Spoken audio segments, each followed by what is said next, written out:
Hi, and welcome back to LW1210. You know, we've covered a lot of material with regards to the law and the various laws that are in place affecting the employment of people in the workplace.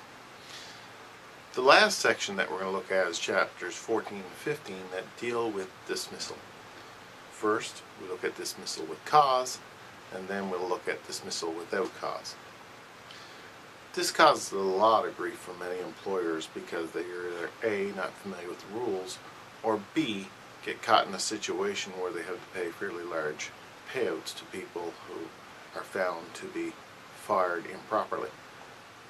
So, we're going to take a look at some of the reasonings behind dismissal and some of the ways that dismissal can be done in such to protect the interests of both parties.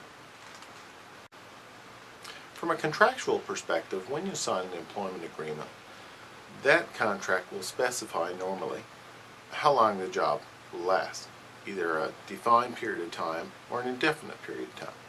If we look at a defined period of time, say for example 6 months, there is no need of the employer to do anything to indicate to the employee that they will be finished after 6 months, because that is written into the contract. Problems arise if the contract has to be terminated more quickly. In that case, the onus is on the employer to make the employee aware. But again, with such short terms, really a very short notice is appropriate. And in less than 3 months, no notice at all is required. But during the 3 to 6 months span, usually a reasonable amount of time should be given. About a week is a reasonable amount of time. Now, what happens if the employer has a person under contract for greater than 12 months? Well, in the world of greater than 12 months, that's a full-time employee. And the law will say that the employer must give due notice for 12 months, as the employee is responsible for giving due notice as well.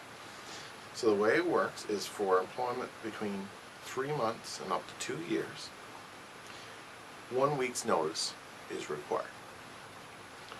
After 2 years, but less than 5 years, 2 weeks' notice is required. After 5 years, but less than 10 years, 3 weeks' notice is required. And as we move beyond the period of 10 years, 10 to 15, 4 weeks' notice, and after 15 years, 6 weeks' notice is required, mutually required, that is. So, fixed-term contracts really need to be less than 12 months in order to really get under the wire, and usually if it's employment for less than 3 months, then no notice is required. That more or less equates to a probationary period. Sometimes employers have good reason to rid themselves of employees, and probably sometimes employees have good reason to rid themselves of employers. This section is called Dismissal with Cause, and it is Chapter 14 material. What we're talking about with dismissal with cause is that the employer, normally it's from the employer's point of view, the employer has seen fit for some reason or another to get rid of the employee because the fundamental actions of the employee has fundamentally broken the employment contract and such that it can't really be fixed. Now, what does that really mean? It means that the sense of trust in the relationship, in the contractual relationship between the employer and the employee is broken down. And that means that the contract has just been dismissed. Where does this normally occur? Well, there's a bunch of reasons. First of all, if the employee willfully refuses to obey a lawful instruction of the employer. You ask the employee to do something, it's reasonable, it's lawful, it's within the realm of the job, the employee refuses, that's a reason to dismiss. If the employee conducts some sort of misconduct, so something wrong, depends on how fundamental it is, but again the key question is, did it break the fundamental contract? Did it break down the trust that involves in the contract? If it hasn't, then that's probably not grounds for dismissal. If it has, though, it is grounds for dismissal. If the employee has neglected the job so much, neglected his duties or her duties, and the interests of the employer are affected by that, then that's reason for dismissal. If there's a breach in a material, and it has to be a material condition of the employment contract, so something significant, then that's a reason to dismiss. Normally the Labor Relations Board will determine if or not it is sufficient for dismissal, but it turns into a bit of a gray area. An employer can rid themselves of an employee if they pay them the amount of notice period that the employee is owed. So if the employee is owed 1 week's notice, the employer pays 1 week, that would cover off and allow for dismissal. If the period of time of layoff is less than a week, the employer can do it without notice. So again, allows employers to freedom to run their business. If the employee is employed by a firm with the non-renewable term and the term has expired, no notice is required if it's less than 12 months. Or where the employee has to terminate as a result of some act, such as the place burned down, or it's a snow-reliant facility and there's no snow. So something beyond the ability of the employer to change, but it would affect, if they kept the employees out, it would affect them economically. So if for example, that all the snow disappeared at a ski resort, the ski resort could lay people off. Now, the thing is, if the person goes, if the employer gets rid of the person, there are some rules regarding that too. The employer has to pay the salaries, all the wages owing, all the vacation pay, and all the pay in lieu, all has to be done within 1 week of the termination. Termination with cause is a real challenge for most employers to prove that they have significant cause in order to let that employee go. There's been lots of court cases on this, and the onus is on the employer to prove that they had the right to get rid of this person. So again, if you're going to do this, you need to make sure that you're well within your rights and be prepared for a bit of a fight if you run into some trouble with it. Normally too, what we want to be able to prove is that progressive discipline was used if we're getting rid of a person because of discipline issues. We want to show that we have a pattern here of behavior that shows that the employee has not done something and was told about it, has not done something and was written about it, has not done something and was let go or told to stay home for a couple of days, and then finally, the pattern of activity continues or inactivity continues. That gives the employer free rein to get rid of the employee. As long as that's documented and proven, the employer should be pretty good.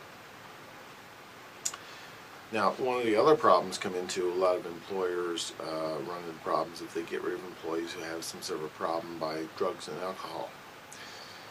Considering that drugs and alcohol are considered as part of a legitimate mental health reason, you've got to be very careful on doing that sort of thing. The employer has to attempt to accommodate the employee, and if they can't accommodate them, then they got to be prepared for some of the consequences of a potential wrongful dismissal charge.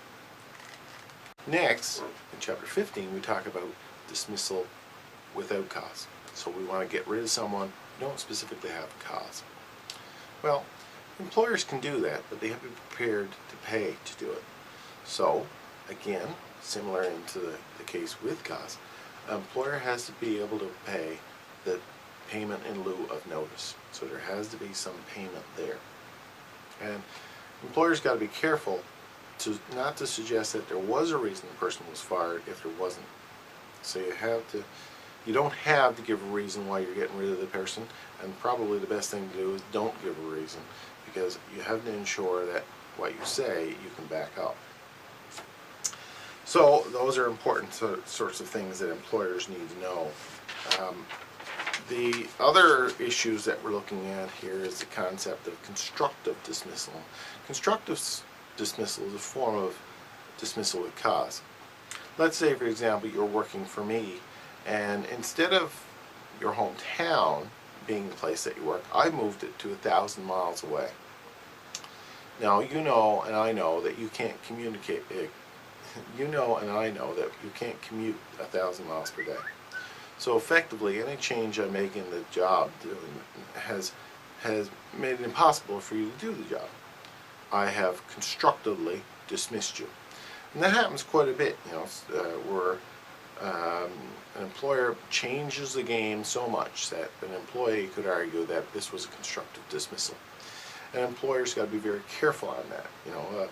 For example, a claim of constructive dismissal may occur when the employer, without consent of the employee, significantly reduces the employee's salary, the employee's benefits, the employee's work location changes, the hours of work changes, the authority and responsibility changes.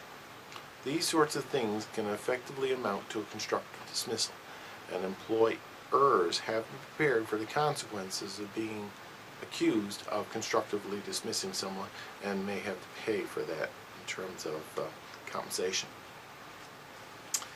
In the case of wrongful dismissal, which is another form of dismissal without cause, what you're doing is you're firing someone inadvertently for the wrong reasons. So it's a legal claim that the employee makes against the employer once they've been fired. Now, if the claim is justified, the courts will look at the contract of employment, whether it's in writing or not, and apply common law to it. And they want to know, they're going to look for what was reasonable in terms of notice. Did you provide that notice? If you didn't, the court will impose that notice on you. So wrongful dismissal has caused a lot of grief for a lot of employers, and you should be aware of some of the problems that relate to that. Anyway, so that's that Unit 2 section. If you have any questions, please let me know.